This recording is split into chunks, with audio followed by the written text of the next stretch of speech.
Halo, selamat malam. Assalamualaikum warahmatullahi wabarakatuh. Salam sejahtera buat teman-teman semua. Jumpa lagi dengan saya, dengan Chris Lau. Oke, kali ini saya akan melanjutkan video saya yang kemarin, yang tentang 19 poin membuat surat kuasa khusus ya untuk ujian profesi advokat pastinya, bukan untuk yang lain. Ya kan, mungkin untuk yang lain sih nggak apa-apa, tapi yang pasti ini saya membuat buat teman-teman yang ingin mengikuti ujian profesi advokat, membuat surat kuasa khusus ya kan, dengan dengan waktu sekitar ya 60 menit lah satu surat kuasa khusus ya kan. Oke, untuk itu saya akan memberikan tips-tipsnya. Kemarin sudah 19 poin, sekarang akan saya buat contohnya.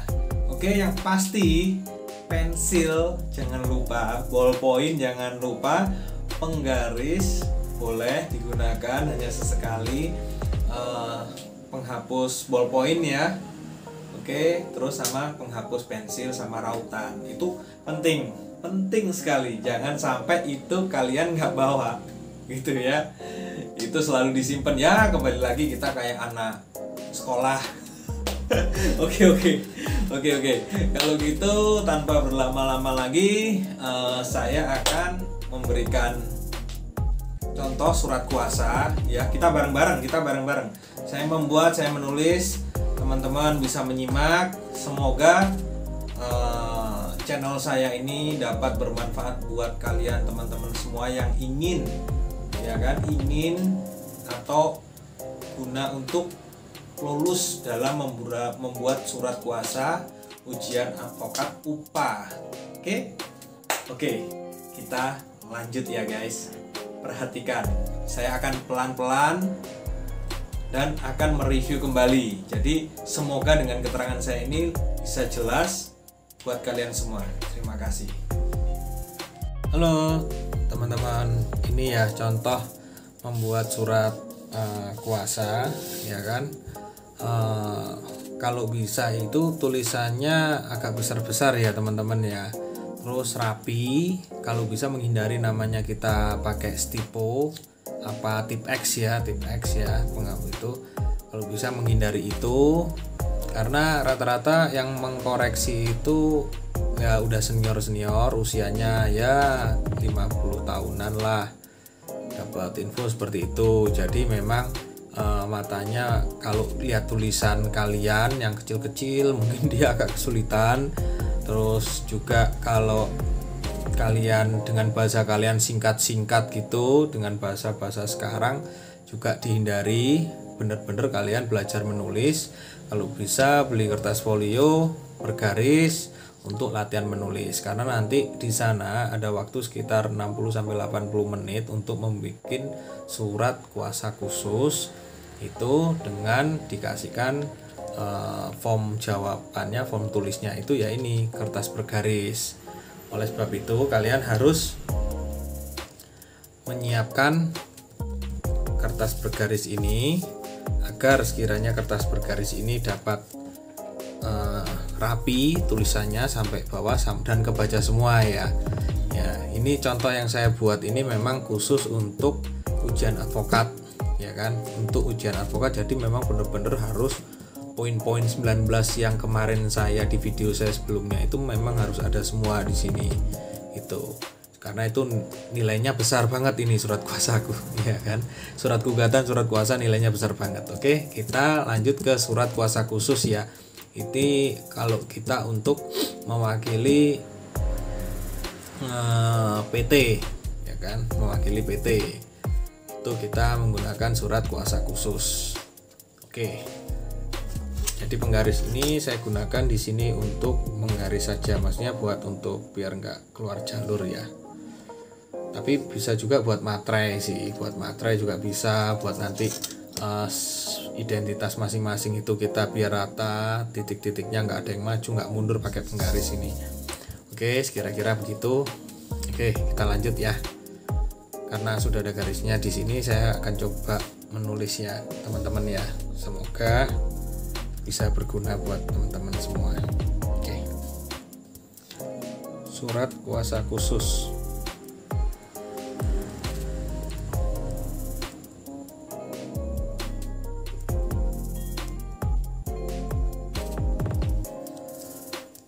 Oke, yang bertanda tangan di bawah ini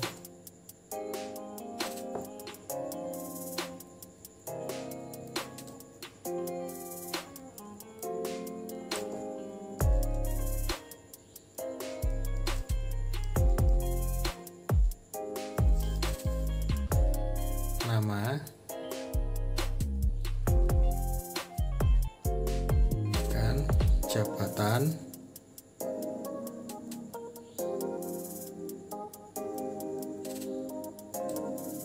ya kan, alamat. Di sini aja kali ya alamatnya. Jadi sebetulnya kalau surat kuasa itu pakai kita format print juga boleh, cuman kan kita harus tahu draftnya ya teman-teman ya. Memang banyak di Google kita searching surat kuasa khusus itu banyak itu. Ini kira-kira saya untuk memberikan pengetahuan buat yang mau ujian aja ya. Oke, nama silahkan diisi siapa di sini, jabatan siapa, ini sebagai misalnya jabatannya apa dia di PT tersebut, misalnya direktur PT apa, ya kan. Ini harus sesuai akta pendiriannya, ya kan.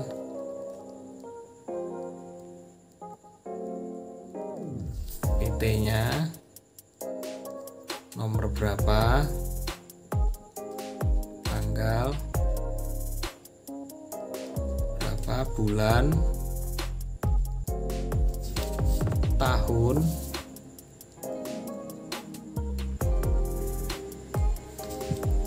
nah, dibuat oleh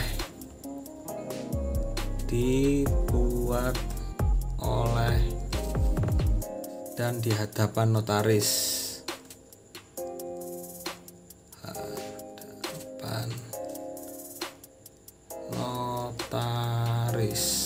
Oke, nama notarisnya siapa, notaris siapa, SH. Oke, koma, pengesahan notaris ini disahkan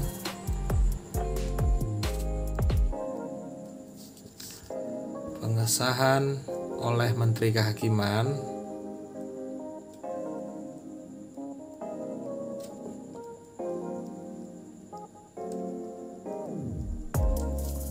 nomor berapa, nomornya nomor A titik tahun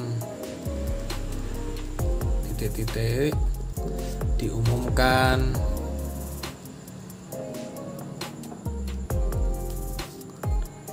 melalui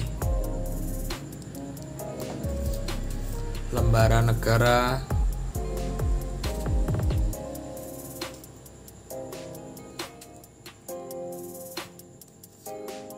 tahun titik nomor. Nah, ini kalian bisa lihat di akta pendiriannya ya.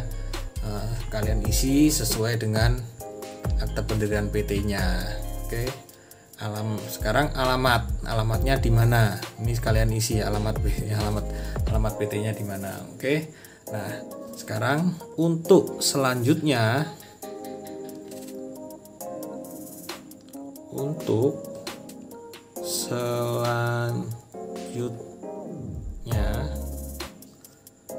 memilih domisili hukum.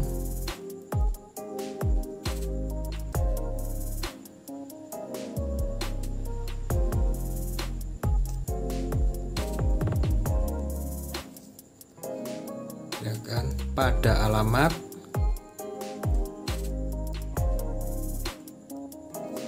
kuasanya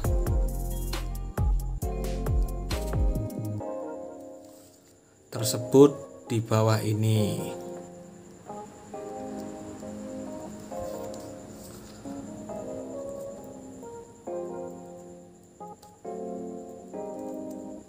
Oke, tersebut di bawah ini, koma, dengan ini memberi kuasa khusus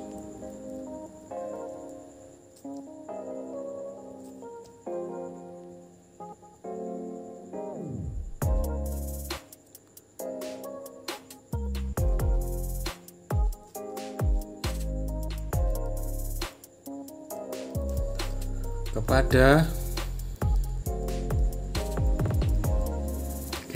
ya kan, ini advokatnya nih, penasihat hukum ya, penasihat hukumnya, lawyernya siapa aja. Albumnya siapa aja. Ini misal satu nama, nomor KTP, tempat tanggal lahir,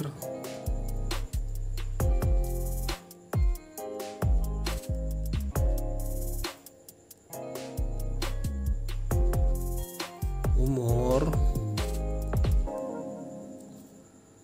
jenis kelamin,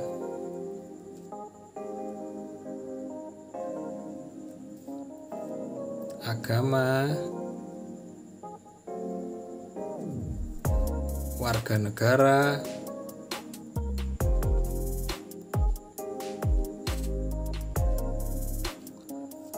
alamat, status kawin,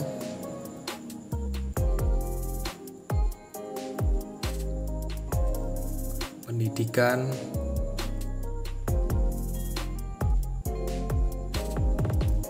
pekerjaan,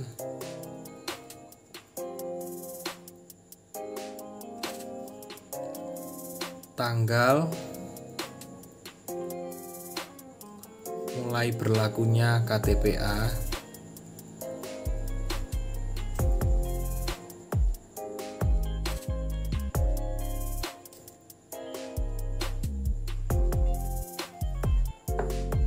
tanggal berakhirnya KTPA.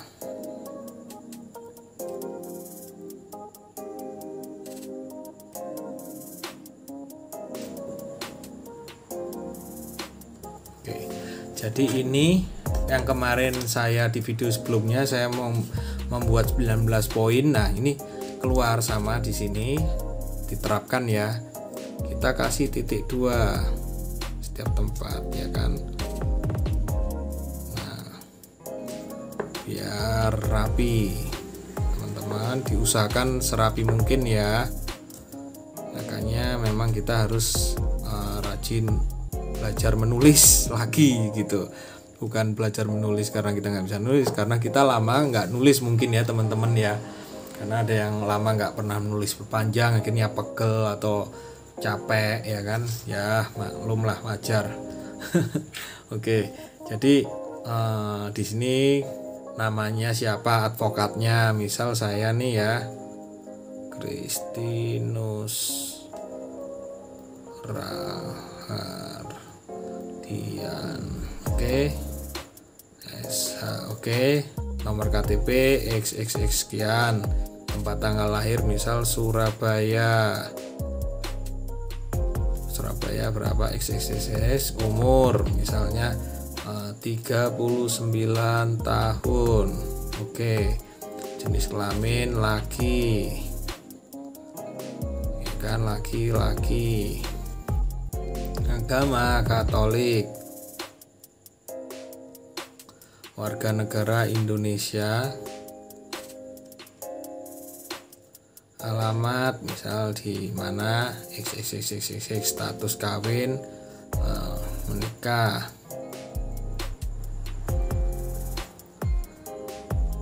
pendidikan S sarjana hukum,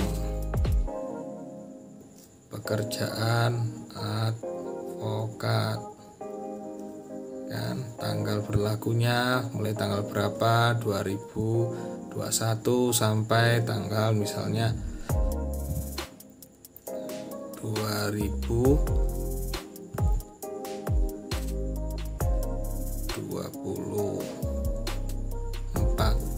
Nah, kan. Setelah ini nomor 2, misal ada advokatnya namanya siapa, kembali lagi ditulis seperti ini formatnya, turun ke bawah untuk advokat nomor 2. Kalau ada timnya lagi 3, 4, 5 terus ditulis semua ya. Oke. Nah, nanti setelah ini di sini ada keterangan kata-kata begini. Para advokat dan konsultan hukum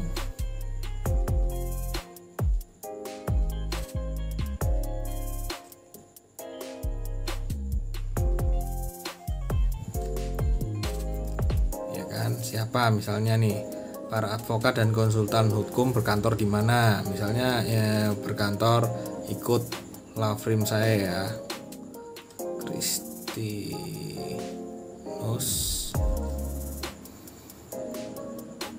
Rahardian dan partners. Oke. Ini advokat anggota, karena kebetulan Pradi ya saya tulis Pradi ya, anggota Pradi. Berkantor tetap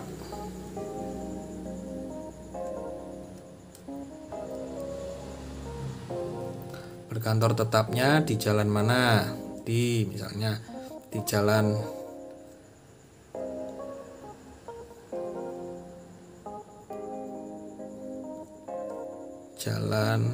mana ya kan, nomor email, nomornya dulu ya, nomor rumahnya, terus email, kalau ada email boleh kasih email, kalau nggak ada nggak apa-apa. Nomor HP, suatu saat kalau kita bisa dihubungi, nah ya kan. Bertindak untuk dan atas nama pemberi kuasa, bertindak untuk dan atas nama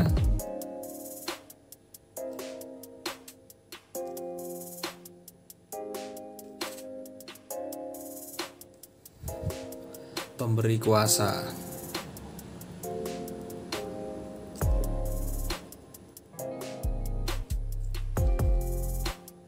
Baik secara sendiri-sendiri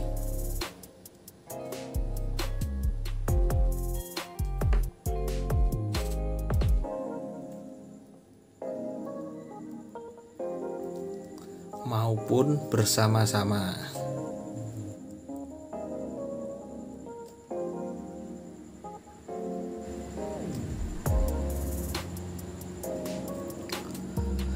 Dengan hak substitusi,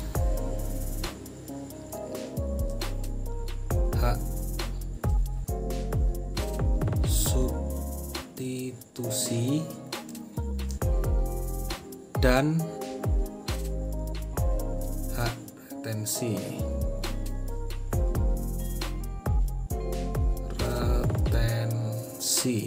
Oke. Titik ya. Oke. Surat kuasa ditata ya kan. Surat kuasa ditanda tangani di atas materai yang cukup. Jadi nanti itu kita ininya di atas materai yang cukup. Nah, jadi untuk materai kan dulu 6.000 teman-teman, sekarang udah mulai 2021 itu sudah 10.000 ya. Oke, jadi kalau masih punya stok 6.000 ya nggak apa-apa ditempelin 2 ya kan, jadi 6.000 12.000. Oke, atas materai yang cukup. Oleh karenanya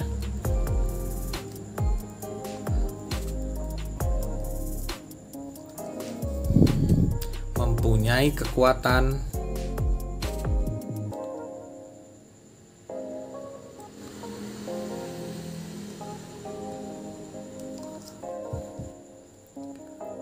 bertindak secara sah. Nah, secara sah sebagai penerima kuasa. Oke, ya kan? Ini boleh dikasih ditebalin juga boleh nih sebagai penerima kuasa. Oke. Nah, sekarang udah ini udah habis. Kita ke belakangnya ya teman-teman. Kita lanjut di belakangnya dulu.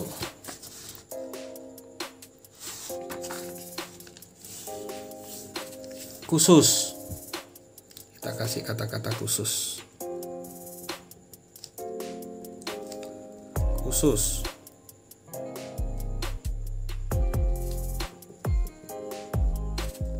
ya kan? Mewakili,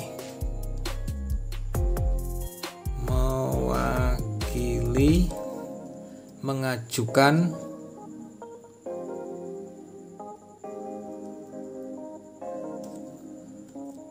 gugatan di pengadilan mana nih? Pengadilan negeri mana?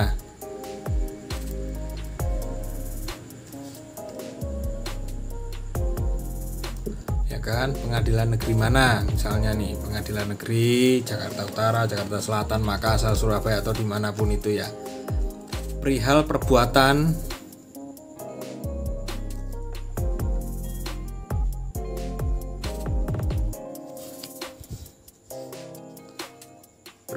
apa, diisi perihal perbuatannya dia, disertai tuntutan ganti rugi.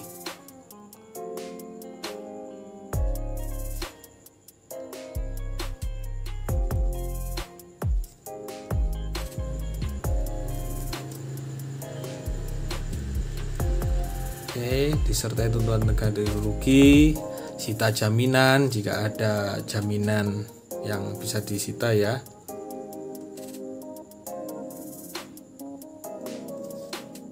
Denda kan, terhadap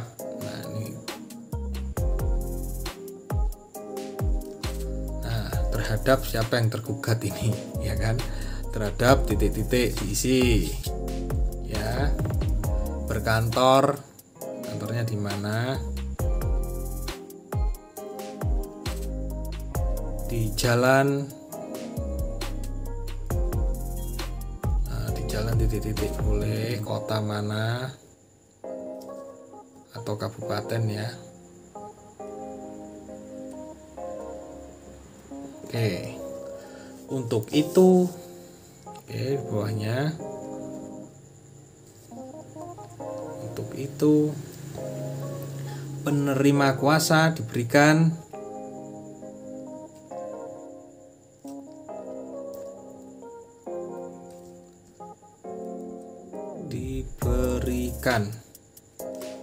wewenang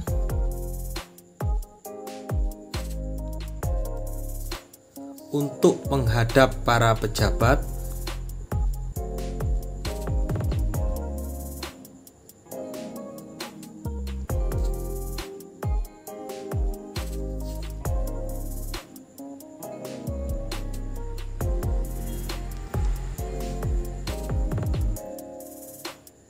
di lingkungan peradilan.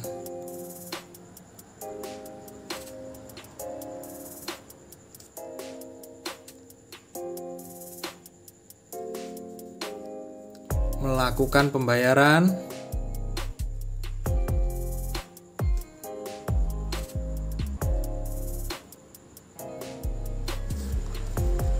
meminta dan menerima kwitansi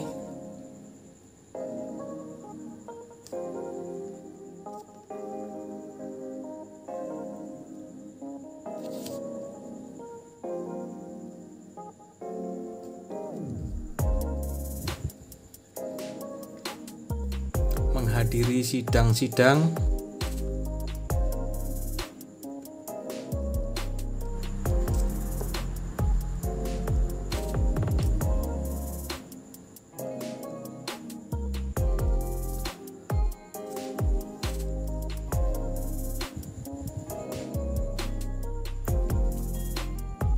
serta mengajukan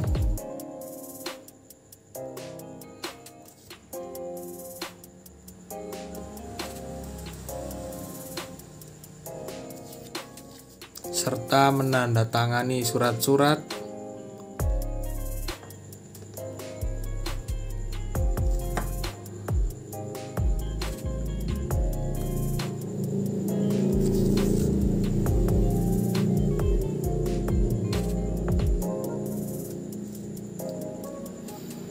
atau alat bukti.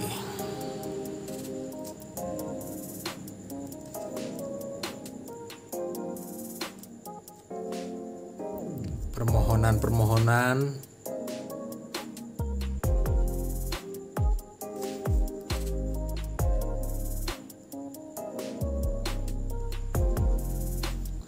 putusan provisi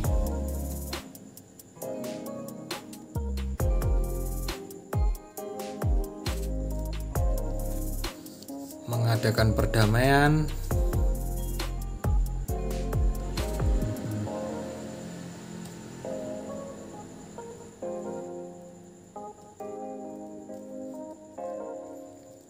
mengambil segala tindakan yang penting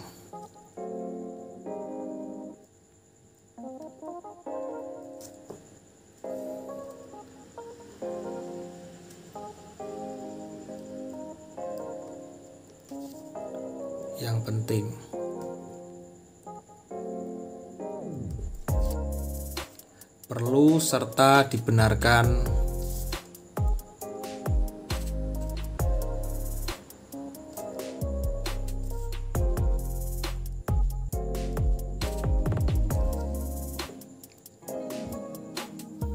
secara hukum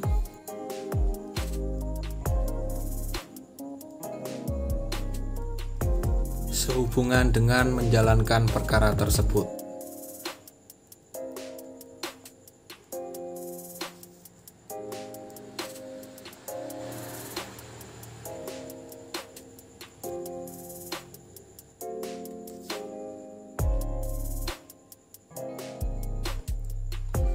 Oke, sudah cukup sekian.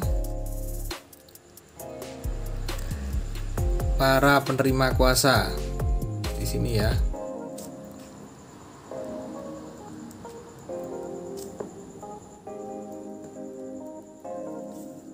Misal siapa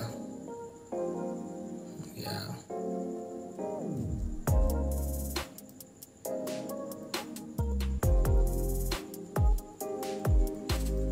Oke, 2 siapa ya kan, 3 siapa. Oke,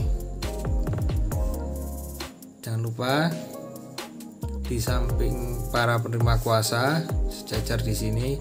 Di sini lokasi kita membuat surat kuasa di mana? Misalnya di Jakarta. Tanggal 23 Januari 2021. Oke. Pemberi kuasa. Oke. Ya ini mungkin salah ya karena posisinya ini di bawah nih. Ya, kadang kalau sudah kita nulis itu, teman-teman saya pun juga gitu kadang karena tegang ya, suasananya kan tegang itu, sunyi senyap, nggak ada yang ngobrol, nggak ada yang ini, nggak boleh ada CCTV-nya juga ya kan, jadi kita kadang tegang. Oke, jadi ini bukan salah tata letak sih, bukan salah tulisannya, ini salah tata letak. Tadi saya nggak melihat itu ya.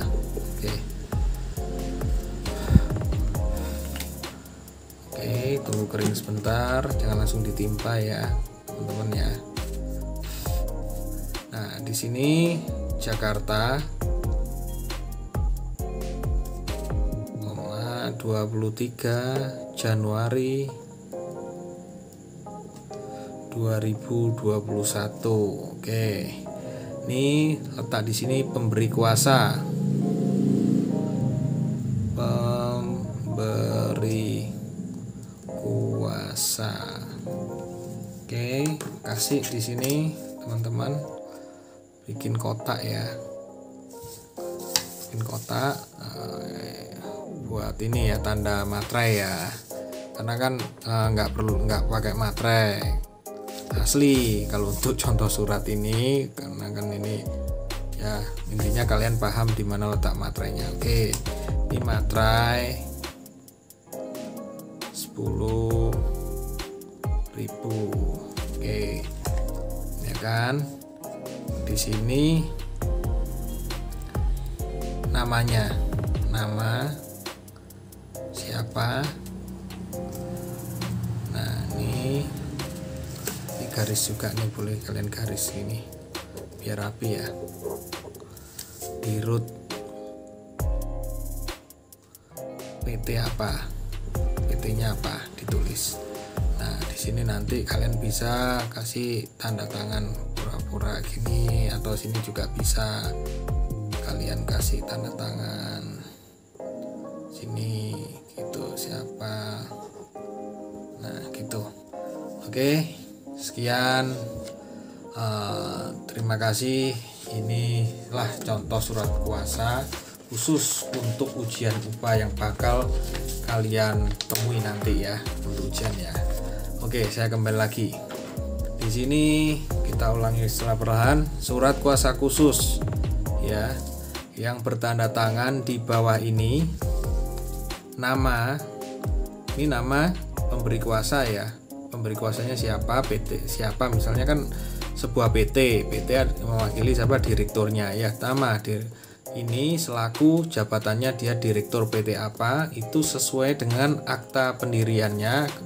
Anda bisa minta, saudara-saudara, rekan-rekan bisa minta kopi aktanya ya, untuk PT, nomornya, tanggal, tahun dibuat, ini ditulis di bagian sini ya. Nah kan, terus yang mengesahkan siapa, notarisnya, di hadapan notaris siapa yang mengeluarkannya. Nah itu nomornya notarisnya, terus tahunnya ya kan, lembaran, negara, tahun. Nah oke, alamatnya di mana, alamatnya PT ini tadi di mana. Untuk selanjutnya memilih domisili hukum pada alamat kuasanya tersebut di bawah ini. Dengan ini memberi kuasa khusus. Oke, dengan ini memberi kuasa khusus ya kan, kepada kuasa hukumnya siapa saja. Kalau ada 2, 3, 4, 5, kalian boleh tulis satu-satu dengan format seperti ini ya. Namanya, nomor KTP, tempat tanggal lahir, umur, jenis kelamin, agama, warga negara, alamat, status kawin, pendidikan, pekerjaan, tanggal mulai berlakunya KTPA. Ya kan, kalau sudah ada kartu tandanya advokat dari organisasinya, misal Pradi, ya ditulis di sini berlakunya mulai kapan sampai tanggal berakhirnya kapan. Oke. Setelah itu, kalian bisa menulis lagi untuk para advokat dan konsultan hukum. Ya kan, para advokat dan konsultan hukum. Christinus Rahardian, contoh nih ya, saya Christinus Rahardian and Partners atau Chrislaw, advokat anggota Pradi, berkantor tetap di jalan ya kan, di Jakarta misalnya, berkantor tetap di Jakarta, kotanya ya, jalan mana, nomor berapa. Kalau ada email silahkan masukkan email Anda, kalau ada nomor HP silahkan. Bertindak untuk, nah ini jangan lupa juga ini kata-kata ini ya, bertindak untuk dan atas nama pemberi kuasa ya kan, baik secara sendiri-sendiri maupun bersama-sama ya kan. Maksudnya itu gini, jadi nanti surat kuasa ini bisa ada 3 advokat, 4 advokat, itu mereka semua advokat itu 4-4-nya bisa berhak mewakili dari pemberi kuasa ya, untuk ya seperti penghadap kepada pejabat, tanda tangan atau sidang atau segala macamnya ya kan, karena sudah ada di dalam sini semua ya kan, dengan hak substitusi dan hak retensi. Oke, jangan lupakan juga ini. Oke, surat kuasa ini ditandatangani di atas materai yang cukup. Seperti saya bilang tadi yang di bagian terakhir, itu ada materai yang akan ditandatangani ya kan. oleh karenanya mempunyai kekuatan bertindak secara sah sebagai penerima kuasa. Oke, jadi akan ditandatanganin secara sah oleh penerima kuasanya ya. Oke, terus khusus letaknya di tengah-tengah. Habis gitu mewakili mengajukan gugatan ini di pengadilan negeri mana yang dituju, perihal perbuatan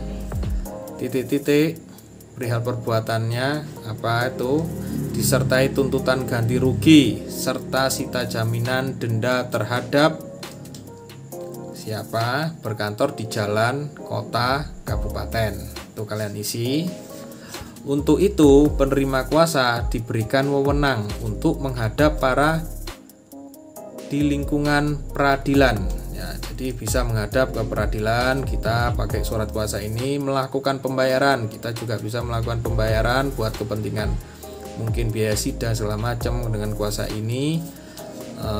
Meminta dan menerima kwitansi, kita berhak menerima kwitansi apa misal bukti-bukti dari bank atau apa, itu berhak kita bisa meminta dengan surat kuasa ini. Menghadiri sidang-sidang kita juga pasti dimintai surat kuasa, dan meminta mengajukan serta menandatangani surat-surat.